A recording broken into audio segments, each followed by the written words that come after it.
ജയ്പൂരിൽ ഒരു വാക്കിംഗ് ടൂറിന് വന്ന സാധന ദാഹിച്ചപ്പോൾ തൊട്ടടുത്ത് കണ്ട വ്യക്തിയോട് ഒരൽപ്പം വെള്ളം ചോദിച്ചു. അങ്ങനെ ശിവ എന്ന ചെറുപ്പക്കാരനുമായി അവിടെ ഉടലെടുത്ത പരിചയം പിന്നീട് അവളെ ജയ്പൂരിൽ അവൻ നടത്തുന്ന ഒരു റെസ്റ്റോറന്റിലേക്ക് എത്തിച്ചു. വയറും മനസ്സും നിറക്കുന്ന അവിടുത്തെ ഭക്ഷണം അവളെ അവിടെ ഡെയിലി കസ്റ്റമറാക്കി മാറ്റി. പതിയെ പതിയെ ശിവയോട് അവൾ കൂടുതൽ അടുക്കുകയും അത് ഒരുപടി കടന്ന് പ്രണയമായും മാറിയതോടെ അവൾ അത് അവനോട് തുറന്നു പറഞ്ഞു. എന്നാൽ നമുക്കിടയിൽ പ്രണയം വേണ്ടെന്നും ഒരു പ്രണയവേദന കൂടി എനിക്ക് താങ്ങാനാകില്ലെന്നും പറഞ്ഞ് അവളുടെ പ്രപ്പോസൽ അവൻ അപ്പോൾ തന്നെ നിരസിച്ചു. പക്ഷേ പ്രണയത്തെ ഇത്രമാത്രം വെറുക്കാൻ അവന്റെ ജീവിതത്തിൽ എന്താണ് സംഭവിച്ചതെന്ന് അവൾ ചോദിച്ചതും അവൻ തന്റെ കഥ പറയാൻ തുടങ്ങി. കോളേജ് കാലഘട്ടത്തിൽ സാഹിത്യ എന്നൊരു പെൺകുട്ടിയുമായി അവൻ റിലേഷനിലായിരുന്നു. അവൾക്ക് അവനും അവൻ അവളും എന്ന രീതിയിൽ അവരുടെ ലോകം തന്നെ അവർക്കിടയിൽ ഒതുങ്ങിയിരുന്നു. അവസാന വർഷം കോളേജ് പ്ലേസ്മെന്റിൽ ഡൽഹിയിലെ ഒരു കമ്പനിയിൽ ജോബ് ഓഫർ ലഭിച്ച അവൻ തനിക്ക് കാമുകിയെ പിരിഞ്ഞ് ഡൽഹിയിലേക്ക് വരാൻ സാധിക്കില്ലെന്നും പറഞ്ഞ് ആ ഓഫർ നിരസിക്കുന്ന ലെവലോളം അവൻ അവളുമായി അറ്റാച്ച്ഡ് ആയിരുന്നു. അവൾക്കും തന്നെ പിരിഞ്ഞിരിക്കാൻ കഴിയില്ലെന്ന് അവൻ ചിന്തിച്ചെങ്കിലും അപ്പോഴാണ് മാസ്റ്റേഴ്സ് ചെയ്യാൻ താൻ യുഎസിലേക്ക് പോകുവാണെന്ന് ഒരു മുന്നറിയിപ്പും കൂടാതെ അവൾ അവനോട് പറഞ്ഞത്. ഇതൽപ്പം നേരത്തെ അറിയിച്ചിരുന്നാൽ ഞാനും നിന്റെ കൂടെ വരുമായിരുന്നെന്ന് അവൻ പറഞ്ഞെങ്കിലും എല്ലാം പെട്ടെന്നായിരുന്നു എന്നും പറഞ്ഞ് അവൾ അവനെ ശാന്തനാക്കി.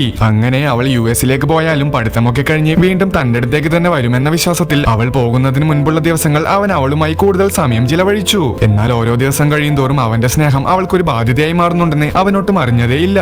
അങ്ങനെയിരിക്കെ ഒരു ദിവസം ഇനി ഈ റിലേഷൻ മുന്നോട്ട് പോകില്ലെന്നും നിന്റെ കൂടെ എനിക്ക് എന്റെ ഫ്യൂച്ചർ കാണാൻ സാധിക്കില്ലെന്നും പറഞ്ഞ് അവൾ അവനെ ബ്രേക്കപ്പ് ആക്കി. എന്നാൽ ഇത്രയും വർഷം അവളോടൊത്തുള്ള ഭാവി മാത്രം മനസ്സിൽ കണ്ട അവന് ഒരു നിമിഷം തന്റെ ജീവിതം തന്നെ സ്റ്റെക്ക് ആയതുപോലെ തോന്നി. ഒരു കാലത്ത് അവൾ ഏറെ എൻജോയ് ചെയ്തിരുന്ന തന്റെ സ്നേഹം ഇപ്പോൾ അവൾക്കൊരു ബാധ്യതയായി മാറിയെന്നറിഞ്ഞ തൊട്ടടുത്ത നിമിഷം തന്നെ നിന്റെ ജീവിതത്തിൽ ഇനി എന്റെ ശല്യം ഉണ്ടാകില്ലെന്നും പറഞ്ഞ് അവൻ അവിടെ നിന്നും പോയി. അങ്ങനെ ആ വേദനയും മനസ്സിലേറി 6 വർഷങ്ങൾ കഴിഞ്ഞതും ഇപ്പോൾ അവന്റെ ജീവിതത്തിലേക്ക് പ്രണയവുമായി ഒരു പെണ്ണ് കടന്നു വന്നിരിക്കുകയാണ്. ഒരു റീസണും ഇല്ലാതെ തന്നെ ഒഴിവാക്കിയ ഒരാളെ ഓർത്ത് ജീവിതം വേദനാജനകമാക്കുന്നതിൽ ഒരർത്ഥവുമില്ലെന്ന് മനസ്സിലാക്കിയ അവൻ സാധനയെ തന്റെ ജീവിതത്തിലേക്ക് ക്ഷണിച്ച് ഓരോ ദിവസവും ധന്യമാക്കാൻ തുടങ്ങി. എന്നാൽ അതിനധികം ആയുസ് നൽകാതെ അവനൊരു ആക്സിഡന്റ് സംഭവിക്കുകയും സാഹിത്യയുമായി ബ്രേക്കപ്പ് ആയതുൾപ്പെടെ 6 വർഷത്തോളമുള്ള അവന്റെ മെമ്മറി നഷ്ടപ്പെടുകയും ചെയ്തു. അതോടെ സാധനയെ തിരിച്ചറിയാഞ്ഞവൻ ഏതു നേരവും സാഹിത്യ എന്ന് പറയുന്നത് കേട്ടതും ഒരുപക്ഷെ സാഹിത്യയെ കണ്ടാൽ അവന്റെ മെമ്മറി തിരിച്ചു ലഭിക്കുമെന്ന് ഡോക്ടർ പറഞ്ഞു. അങ്ങനെ ഇപ്പോൾ ഊട്ടിയിൽ കഴിയുന്ന സാഹിത്യയുടെ അടുത്തേക്ക് ശിവയെ അവർ എത്തിച്ചെങ്കിലും അവളിപ്പോഴും തന്റെ കാമുകിയാണെന്ന് കരുതി അവൻ അവളെ വീണ്ടും സ്നേഹിക്കാൻ തുടങ്ങി. എന്നാൽ പണ്ടവൾ തള്ളിക്കളഞ്ഞ അവന്റെ സ്നേഹം ഇപ്പോൾ അവൾ ആസ്വദിക്കാൻ തുടങ്ങിയെങ്കിലും അത് അധികകാലം നീണ്ടു നിന്നില്ല.